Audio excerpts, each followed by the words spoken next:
Guys, my name's Lachlan, and I'm back today with another Xbox One vs PlayStation 4 video, and today we're going to be talking about the controller on the next-gen consoles. So, to kick it off, I thought we'd talk about the controller on, current generation consoles, the Xbox 360 and the PlayStation 3. So like I say, and as I mentioned firstly, is that I have owned both consoles, so, both controllers, have been around for me. Personally, if I were to choose, I'd have the Xbox 360 controller, just because of the build quality, the way it feels a lot more sturdy, a lot more rigid than the PlayStation 3 controller does, whereas the PlayStation 3 controller feels really plasticky. The size is really small in comparison as well, so it feels really condensed on your fingers, which is kind of my complaint only with the PlayStation 3 controller. It feels a bit bigger, felt a bit more solid in terms of build quality. It probably would be a great controller in general. So, what's the improvement with the Xbox One and PlayStation 4? Now, the Xbox One has imported lots and lots and lots of new stuff. So, firstly, it's got impulse triggers, which are sort of more direct, accurate triggers to make you feel a bit more into the game. It has better sort of elasticity. I don't really know how to say it. It's a bit more flexible, a bit more reactant to your pressure. So the amount of pressure you put down on the fingers means that the controller is going to react in a certain way. It also has a high-speed data module, so there's no lag time between the Xbox and the controller, which is fantastic. So there is literally no lag time. Although you don't really notice it, it can happen sometimes, especially when it's low on battery. It has a new precise D-pad. Probably my only complaint of the current Xbox 360 controller is that the D-pad pretty much sucks. I'd rather if the little buttons were separate or either really accurate, because at the moment it's just sort of like an analog stick for arrows. It feels really strange. It has redesigned grips and contours, so better grip. Personally I like the Xbox 360 grip. If it's got even better grip, that's fantastic. Battery pack removed. Finally, another complaint with the Xbox 360 controller. Hate batteries. In fact, I'm recharging a controller right now with rechargeable batteries because it's just what it does. I'd rather have a built-in battery pack. The battery pack is actually on the back of the controller now. It's built in though, so you still theoretically have some kind of charging to do, but it's better. It's a step ahead, to say the least. Sleep mode. Now, sleep mode is basically just the controller. When the screens go dark on the Xbox 360, for example, the controller will sort of go dark as well in order to save battery, which is fantastic. So, no battery time's wasted, especially if you leave your controller on like me. Sometimes you kill the battery instantly. So it's great to see that they're actually importing some kind of sleep mode which corresponds with both the console and the controller.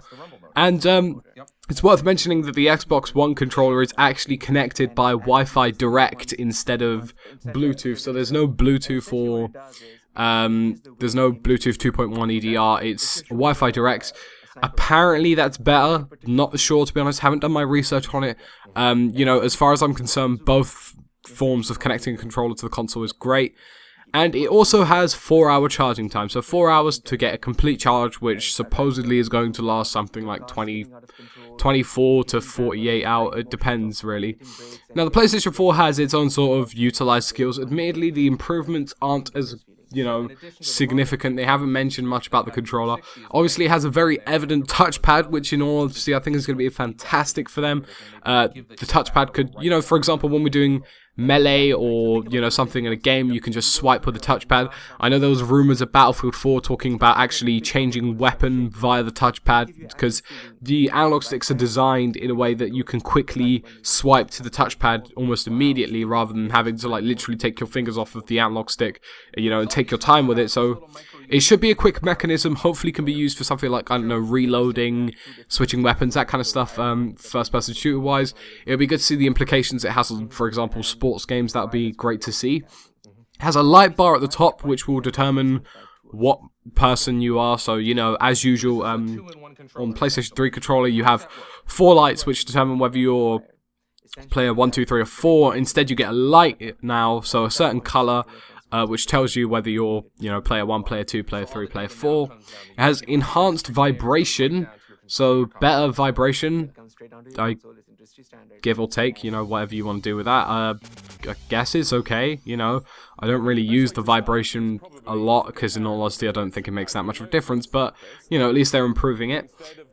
built-in mono speaker and headset jacks, so basically something they decided to do after seeing the success it has with the Xbox 360 controller is build a jack into the bottom of the controller so you can have, you know, wired microphones that run straight off the controller. Also using headphones straight from the controller, which is a nice feature. It also obviously has the speakers on the front of the controller. In all honesty, I wouldn't want to use them, but you know, it's nice to know that they're there. The share button now is obviously there, so, you know, goodbye to the start and select button. There's the share button and there's another button.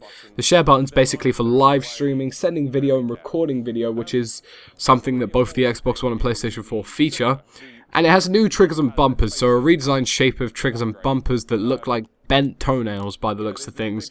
But it's nice to see that they've kind of thought about that. The current bumpers and triggers are horrible, to be honest. The curved shape doesn't really match it. I'd rather have a sort of flicked shape. If you look at the back of the Xbox 360 controller, the LT and RT, or what they'd call R2 and R1, is, you know, it's much more, it feels better, it's much more evident, so you're not missing it, you know. Well, I don't miss it, you know, when I pull down the controller, just it's nice, it feels better, it has a better sort of springiness to it, which makes the controller feel a lot better as well. And it was also worth mentioning the PlayStation 4 can connect up to, I believe it was 4 controllers, whereas the Xbox One can connect up to 8, so a bit of a difference in, you know, the amount of controllers that can be connected to the console.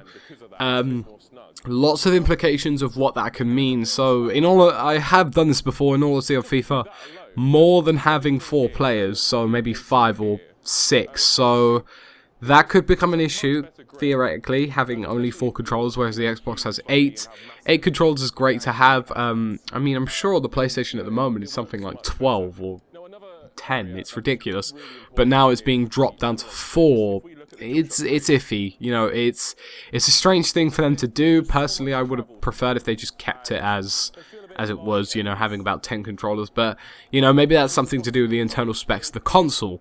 So if I were to choose between the Xbox One controller and the PlayStation 4 controller, I'd probably go for the Xbox One controller, just because I'm a massive fan of the Xbox 360 controller, and it's not much. The good thing about the next generation consoles is that they're not too much different, so there's no big difference. You know, some people were thinking that they were going to completely change these controllers. In all honesty, they've just made them better than the current generation ones, which is great. I also like the look of the Xbox One controller. It looks very sleek.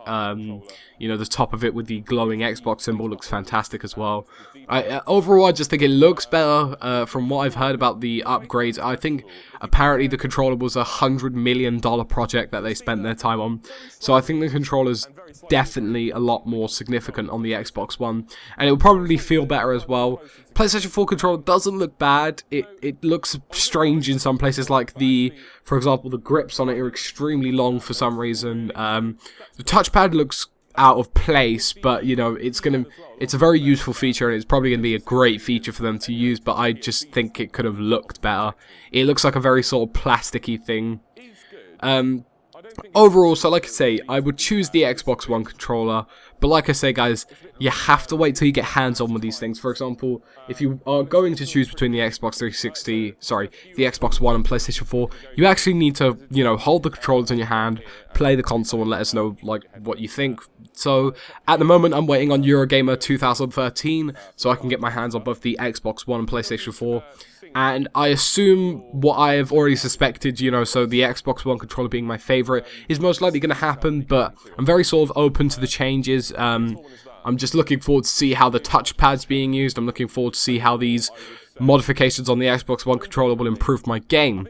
So, guys, it's been me, Lachlan. Like, comment, subscribe as usual. There'll be more videos coming on their way now, hopefully every day or every other day, as you've seen so far from my current upload schedule. The next time we're going to be talking about either the online service or the price. I'll probably do online service, as I like to discuss about PlayStation Network and, you know, Xbox Live. So I'll see you then.